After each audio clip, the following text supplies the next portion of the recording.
Bonjour à tous mes petits joueurs, j'espère que vous allez bien. Je suis heureuse de vous retrouver pour un nouvel épisode de Avomar Pré-Jouer. Et aujourd'hui, nous allons jouer à Miniville.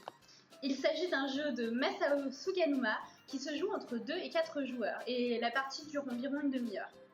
Donc dans Miniville, les joueurs vont acheter des cartes qui représentent différents types d'établissements et qui vont composer leur ville. Le but du jeu est de construire 4 bâtiments principaux qu'on appelle les monuments. Celui qui construit les 4 monuments gagne instantanément la partie. Dans Miniville, il existe 3 extensions. Extension numéro 1, extension numéro 2, extension numéro 3. L'extension numéro 1 s'est basée en fait sur la marina, donc il y a 3 nouveaux monuments, l'hôtel de ville, le port et l'aéroport, avec bien sûr comme tous les bâtiments en rapport avec le port, par exemple, ou d'autres bâtiments en général. L'extension numéro 2, en fait, elle consiste juste à une simple amélioration de la ville avec 72 nouvelles cartes. Et l'extension numéro 3, elle permet de jouer avec 5 et 6 joueurs. Dans Miniville, les joueurs vont s'affronter sans merci. Ils disposent de 2 bâtiments de départ, une ferme et une boulangerie, de 3 pièces de cuivre et bien sûr des monuments en cours de construction. Bon bah c'est à moi de jouer en premier. 6. J'ai pas mes trucs. C'est donc à mon tour de jouer. J'ai fait 1. Tout le monde reçoit donc de la banque une pièce. Je peux donc acheter un bâtiment et moi je vais décider d'acheter pour 2 pièces un café. Je donne donc mes 2 pièces et c'est à ton tour. Bien, c'est à moi. 1. Pendant le tour de n'importe quel joueur, vous recevez une pièce de la banque. Je vais cliquer une pièce et du haut de mes 5 pièces, je vais acheter un autre champ de blé. Et c'est à ton tour. Une pièce par champ de blé, donc 2 pièces pour moi, 2 pièces pour toi également. C'est exact. Je vais m'acheter un 3e café pour 2 pièces. Et c'est à toi.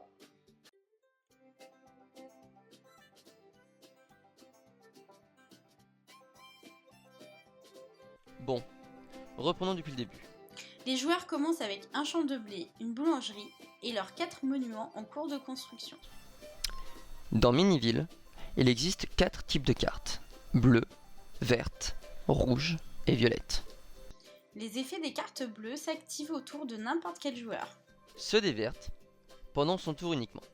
Il en va de même pour les violettes. Quant aux cartes rouges, leurs effets s'appliquent aux joueurs ayant lancé les dés. Chaque carte se présente de la sorte. Le chiffre au-dessus de la carte représente le résultat du jet de dés nécessaire pour déclencher l'effet.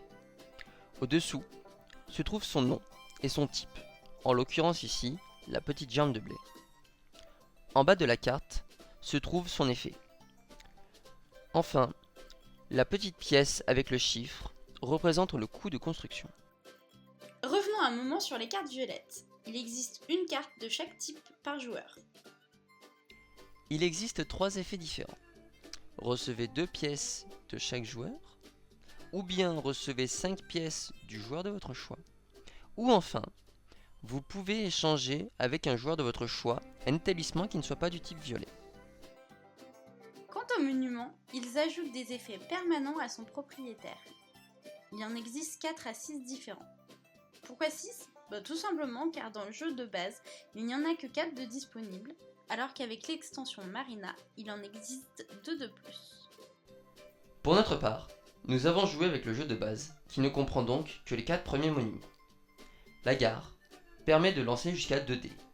Celui-ci rajoute une pièce à chaque café et boutique possédant ce symbole. Pour le parc d'attraction, il permet de rejouer un tour immédiat si le jeu de dés est un double. Enfin, la tour radio permet de relancer une fois le dé si le jet ne vous convient pas. Il existe une règle spéciale pour les cartes rouges. Étant donné que leur effet est un malus pour le lanceur des dés, l'effet se joue dans cet ordre-ci.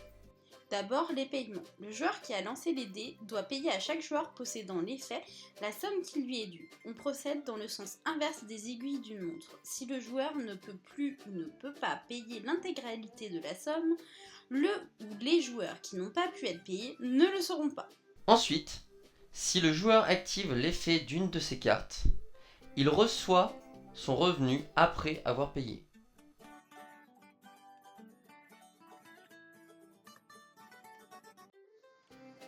Merci à tous d'avoir regardé ma vidéo, j'espère que vous l'avez mise. Si oui, vous savez ce qu'il vous reste à faire. Abonnez-vous, partagez, commentez la vidéo. Et surtout, j'aimerais remercier à nouveau Trollune qui nous accueille dans leur locaux. Donc merci à eux. Et allez les voir, je vous assure, ils sont compétents et ils sont super sympas. Je vous retrouve donc dans 15 jours pour un nouvel épisode sur le désert interdit, un jeu coopératif. Sur ce, je vous laisse. Et à vos marques, prêts, jouez.